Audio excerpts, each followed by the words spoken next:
simple. Ó ní irú style wo nìyẹn lè ṣe àbí kí nìyẹn lè lò fún obìnrin tí abẹ́ rẹ̀ fẹ̀, ó fẹ́ gbádùn ìyàwó rẹ̀. You understand? Then ǹjẹ́ nǹkan kan wà tí a lè lò ká fi kó help wa kí ẹpọ̀n kó lè bá tóbi? Ṣé nǹkan kan wà tá lè lò kí ẹpọ̀n tóbi? Tí àsìkò bá wà, màá sọ ńpẹ̀. But now ẹ jẹ́ kí n mẹ́nu bà one or two things. Tí àsìkò bá dẹ̀ wà, mo fẹ́ recommend something fún arthritis àti rheumatism. Ṣó yé yín? Yes, just simple home remedy. Ṣó yé yín? Mo dẹ̀ fẹ́ sọ̀rọ̀ nípa tí prostate yẹ tó bá ti ń wà a kind of cancerous. Mo fẹ́ sọ̀rọ̀ nípa ẹ̀. Ṣé ẹ mọ̀ púpọ̀ nìyẹn? Ó pọ̀ púpọ̀. So mi ò mọ ibi èyí tí mo bá lè dé, ibi tí mo bá lè dé, fine. A tún continue ní next time. But mo wish pé mo cover everything. Fún ẹ̀yin tẹ́ bá ń wò láti bí báyìí ní TikTok, ṣó yé yín? Tẹ́ ẹ wò tán, ẹ jọ̀ọ́ ẹ follow mi. Tẹ́ ẹ dẹ̀ desire, we can't force you. Yes, a lè mú yín tó láti kẹ́ lọ wò. Tó desire gbà, kíní yìí mo need láti wò tán, lọ wò lórí YouTube. Thank you so much. Màá dẹ̀ sọ nípa style and that is even the main topic. Bẹ́ẹ̀ kí n tó lọ sharp sharp, ẹ jẹ́ kí n kọ́kọ́ sọ lórí arthritis àti rheumatism. Just one.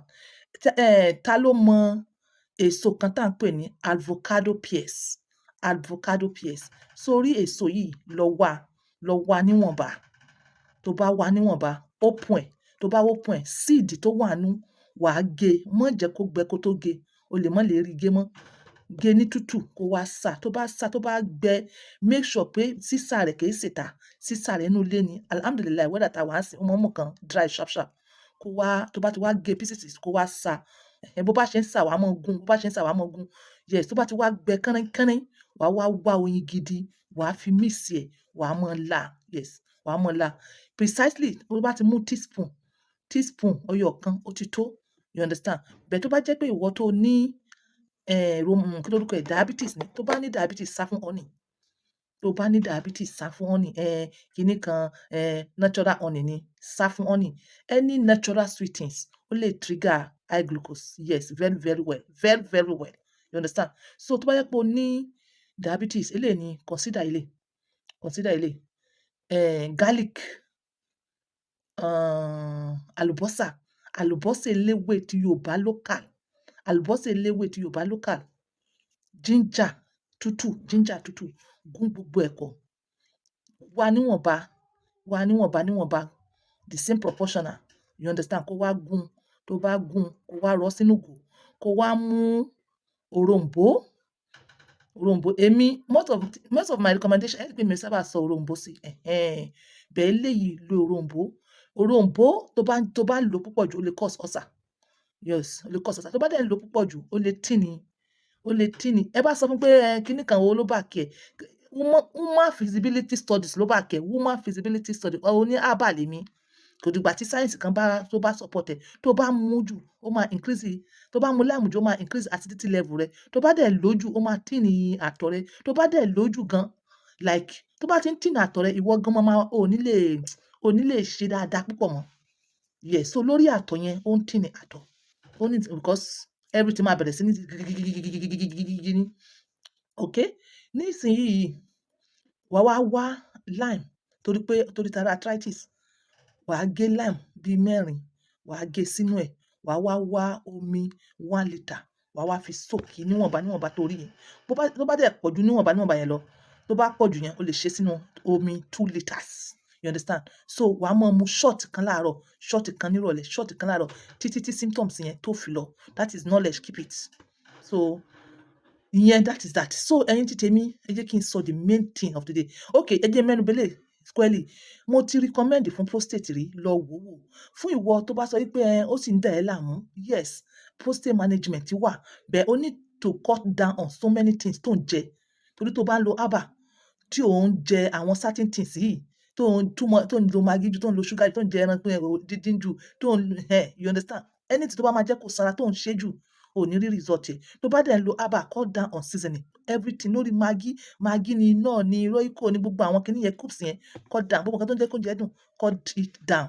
Yes. So mo ti make a lot of recommendation lórí prostate. Nítorí ó ń dààmú àwọn ọkùnrin. Before kó tó jáde síta pé ìyàwó rẹ̀ ni kò charge ẹ mọ́, check prostate level ẹ, check diabetes. Yes, ó ń dààmú ọkùnrin gidi gan, ó dẹ̀ ń dààmú àwa náà gidi gan. Yes, bó ṣe ń dààmú àwọn ọkùnrin yẹn, ó affect àwa náà ni mo fẹ́ sọ, ó affect àwọn obìnrin. Yes, so tí wọ́n bá ń bẹ̀rù pé ó lè wà a kind of cancerous, include ewé soursop sí gbogbo nǹkan tó ń lò as herbs fún prostate. Include ewé soursop torí cancerous. Tó bá wá fẹ́ ewé soursop yẹn nínú powder, wọ́n fìpò lè rí, ó fẹ́ ewé soursop yẹn, ó lè contact mi.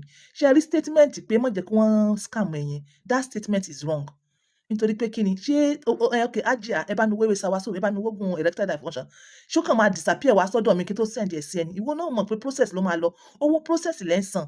And meanwhile, kò sówó tẹ́ ẹ san fún owó process yìí tó bá ti ṣiṣẹ́ fún yín tó pọ̀ jù náà.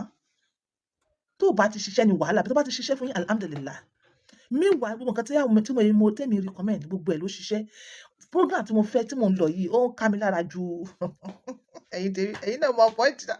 Ó ká mi because èyí tí mo sọ yìí sí, mo ti sọ́rí. So ó dàbí ẹni pé mo ti repeat it, but I needed to even say it. Okay, ẹ̀yin tí tèmi, ó ní abẹ́ ìyàwó ń fẹ́. Irú style wo la lè lò? Irú nǹkan wo la lè lò? Kó tó di pé màá sọ̀rọ̀ style. Ẹ̀yin tèmi, ẹ jẹ́ n sọ̀rọ̀ product. Ṣé ẹ mọ kíní? This is bagaruwa là ń pè. Then eléyìí, this is kànáfùrù. Nǹkan méjì tó ní ìdílé kì í ṣe size yìí o, eléyìí pọ̀ o. So wàá wá eléyìí, abẹ́ ìyàwó mi fẹ́ ni mò ń sọ. Wàá wá eléyìí, á kún inú kọ́ọ̀pù mílìkì. Wàá wá eléyìí, gloves, inú kọ́ọ̀pù tomato. Wàá dàpọ̀, wàá sè nínú omi 2 liters. Tó bá ti sè dáadáa, tó gbé kalẹ̀ tó ti warm, wàá mú inú ẹ̀, wàá fi yòókù tàǹbà láàárọ̀, wàá fi yòókù tàǹbà nírọ̀lẹ́. Wàá mọ̀ fi tàǹbà láàárọ̀ nírọ̀lẹ́. Abẹ́ rẹ̀ ó bẹ̀rẹ̀ sí ní grip padà. Nílẹ̀ Haúsá, lẹ́yìn ìgbà tí èèyàn bá bímọ tán, wọn ò lè ṣe kán má lò kíní papọ̀ mọ́ àwọn iṣẹ́ mi yòókù náà. Ṣó yé yín bẹ́ẹ̀? Nítorí kídì mọ̀mọ́ sí púpúpúpú. Yes, àbí kó mọ̀mọ́ kídì lè bá tètè contrast again. Okay? Then another one mo ti mention rẹ̀ rí, ó ní ẹ̀pà. Ibẹ̀ mọ ẹ̀pà, màá show yẹn nísàlẹ̀. Ẹ̀pà tó wà nínú shell, tí ò gbẹ jù, tí ò tutù jù, tó wà ní middle. Yes. Wá irú agolo mílìkì yẹn, wá kọ́ọ̀pù méjì, dà sórí iná, wá fi omi 2 liter fi boil ẹ̀. Kí ni wàá fi yẹn náà ṣe? Wàá mọ̀ fi tàǹbà, wàá mọ̀ fi tàǹbà. Meanwhile, o lè soak ẹ̀. Tó bá soak ẹ̀, o lè soak ẹ̀ fún ọjọ́ méjì. Yes, wàá mọ̀ fi tàǹbà. But the best one, ó ní kò ṣe. Nǹkan tí ẹ lè lò, abẹ́ ìyàwó ṣe kàkàkàs, ó mọ̀ sí grrrr, ó mọ̀ sí kárrrr, ó mọ̀ fi especially ti ẹ̀pà yẹn. Eléyìí náà ṣiṣẹ́, but wo èyí tó máa ṣiṣẹ́ jù fún ẹ. Okay, time ń lọ. Okay, ó ní ò fẹ́ lo herbal o. Ajia style. Ẹ jẹ́ kí n sọ fún yín, ọkọ àti ìyàwó lèmi kọ́ o. Èmi ò dẹ̀ fẹ́ hypocrite. This is what I do. This is my business. Ṣó yé yín? Nísìn, style pọ̀ lóríṣiríṣi. But any style, nítorí pé abẹ́ ìyàwó rẹ̀ fẹ́. Ṣó yé ẹ? Ó dẹ̀ fẹ́ kó mọ grip ẹ. Ó fẹ́ kí títí ẹ dàbí pé mighty. Whatever style tó máa ṣe, make sure pé ẹsẹ̀ rẹ̀ close. Tí ẹsẹ̀ rẹ̀ bá close, ó máa push pelvic ẹ̀ síwájú. Abẹ́ rẹ̀ máa look tighter. Gbogbo style, ìwọ tí bá ti wà lórí bẹ́ẹ̀dì yẹn, ṣáà wá style tó máa jẹ́ pé ó máa jẹ́ kí ẹsẹ̀ rẹ̀ close. Tó bá dẹ̀ ti close ẹsẹ̀, ṣó mọ̀ pé o raise laps náà nìyẹn. Gbogbo ẹ̀ ó máa contrast, ó máa close papọ̀. Okay, ìkan nínú àwọn style yẹn tí mo lè sọ fún ẹ, ó ní tó bá ṣe lẹ́lẹ́yìn, tó ṣe lẹ́lẹ́yìn, ìmí wà lẹ́lẹ́yìn, ìmí wà lẹ́lẹ́gbẹ̀ẹ́, ìmí wà lónísùnlẹ̀, missionary wa tá mọ̀. Tí o bá fẹ́ ṣe ẹlẹ́yìn, make sure pé òun close ẹsẹ̀ rẹ̀ náà. Ó kọ ẹsẹ̀ sẹ́yìn, á close ẹ̀. Okay, this is one. Listen attentively. Ìwọ tó béèrè question yẹn, you understand? Mo ti ṣe similar. So tó bá yẹ pé mo béèrè question yẹn, mi tún wá repeat ẹ̀. Tí ìyàwó rẹ̀ bá kọ ẹ̀yìn sí ẹ, ó máa gbórí sókè báyìí. Ó dúró báyìí. Ikùn rẹ̀ máa wà ní orí bẹ́ẹ̀dì. Wàá wá mú pillow. Wàá wá fi pillow síbi abẹ́ rẹ̀, síbi ìdí rẹ̀, kó fi push ìdí rẹ̀ sókè. Á wá mú ẹsẹ̀ rẹ̀ tó ká sẹ́yìn yẹn, á wá close ẹ̀ papọ̀. Yes. Ìwọ wá mọ control rẹ̀ bó ṣe fẹ́ látẹ̀yìn. irú yẹn ó máa fún ẹ ní look bí ẹni pé ìwọ ojú length ẹ yẹn lọ, bí pé ìwọ you are a bigger person. Tá wá mú òun náà, tá wá jẹ́ kó súnkì dáadáa. Ìyẹn kan. Number 2 tó tún lè ṣe lórí bẹ́ẹ̀dì tó yẹ lẹ́gbẹ̀ẹ́. Tí ó bá wà lẹ́lẹ́gbẹ̀ẹ́ yẹn, ṣó yé yín, ó máa kọ̀yìn sẹ́yìn. Á wá mú ẹsẹ̀ rẹ̀ méjèèjì, á papọ̀. Á wá raise ẹ̀ àti itan rẹ̀ àti ẹsẹ̀, á raise wọn sókè towards her tummy. Á ká ẹsẹ̀ rẹ̀ yẹn kò ní ìsì ẹ̀ àtẹsẹ̀ rẹ̀.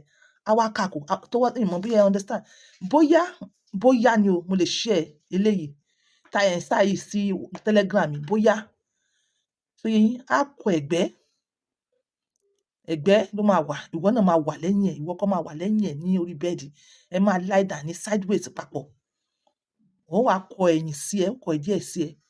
Ẹsẹ̀ rẹ̀ á papọ̀, á wá raise ẹsẹ̀ rẹ̀ sókè. Ní ìsì ẹ̀, á raise ẹ̀ sókè towards her tummy. Ìyẹn náà ó máa jẹ́ kí ìwọ dàbí bigger. Á wá fún ọ ní close. Ìyẹn nìyẹn. Another one again tó jẹ́ tiwa missionary tiwa. Ẹ máa wá síbi etí bẹ́ẹ̀dì. Ẹ wá síbi etí bẹ́ẹ̀dì. Ìyàwó rẹ̀ yẹn á wá ká ẹsẹ̀ rẹ̀ á fi sí ẹ léjìká. Ìwọ wà lẹ́lẹ̀, ìwọ kúnlẹ̀ sílẹ̀lẹ̀, ìwọ ní sílẹ̀lẹ̀. You understand? O dẹ̀ lè fi pillow, o lè fi support ẹsẹ̀ rẹ̀. Ìyàwó ẹ̀ máa wà létí bẹ́ẹ̀dì, ẹsẹ̀ rẹ̀ máa wà ní òkè. Yes, ìyẹn náà á jẹ́ kí ìwọ dàbí bigger person. Even though o bá small, wà á big pẹ̀lú style yẹn. Á fún ẹ ní like a bigger one. You understand? Then ìyàwó rẹ̀ yẹn náà, abẹ̀rù wà tó sọ pé ó fẹ́ yẹn, á wá súnkì. You understand? Then another one, missionary, ẹ bá wà ní orí bẹ́ẹ̀dì. You understand? Èyí tí obìnrin ó fi la gbogbo tán, tó kẹsẹ̀ sílẹ̀ flat, tá wá la tán rárá. Kó fi ẹsẹ̀ kan, kó nà straight. Kó wá mú ẹsẹ̀ ẹyọ kan. Kó ká jọ. Kó bend ẹsẹ̀ kan. You understand? So that kó fi push itan sókè. In so doing, ó máa push pelvis ẹ̀ sókè and ó máa jẹ́ kó small. But ìdí táwọn kì í fi waste time pẹ̀lú gbogbo style yìí. With this product, any style tó bá wù ẹ́, with nǹkan tí mo mention yìí, àbí o fẹ́ ra tiwantiwa, abẹ́ ìyàwó mi gan kò juicy.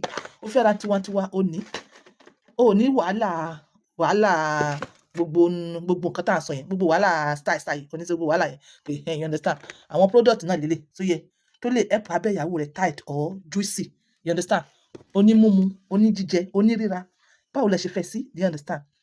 Yes. Then again, a simple one tó dẹ̀ common tí wọ́n máa ń ṣe, òun ni pé tó bá rí báyìí, instead tí ìyàwó fi ká ẹsẹ̀ kó tó máa dùn, pillow, ẹ ó fi pillow náà.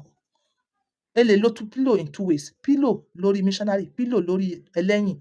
So wàá fi pillow síbi abẹ́ ìdí ẹ̀, á lè gbé ìdí ẹ̀ yẹn sókè. So máa jẹ́ kó fún ní smaller ihò. You understand nǹkan tí mo sọ? So mo believe pé ẹ understand fídíò yìí. Tó bá jẹ́ pé ìbàlẹ̀ ló ti ń wò, rewind ẹ̀ sẹ́yìn, ẹ jẹ orí ọ̀fẹ́ yẹn. So next time, màá tún wá sọ̀rọ̀ àwọn nǹkan míì náà. Mo fẹ́ wá sọ small juice tẹ́ lè máa fi help ara yín fún fibroids, especially fibroids tí wọ́n máa ń pè ní multiple fibroids ni. Màá wá sọ, Ọlọ́run ní jẹ́ kí n gbàgbé, màá wá sọ. Yes, just small juice tẹ́ lè máa lò. Okay, this is on point by 2 using my words for this. Bye for now.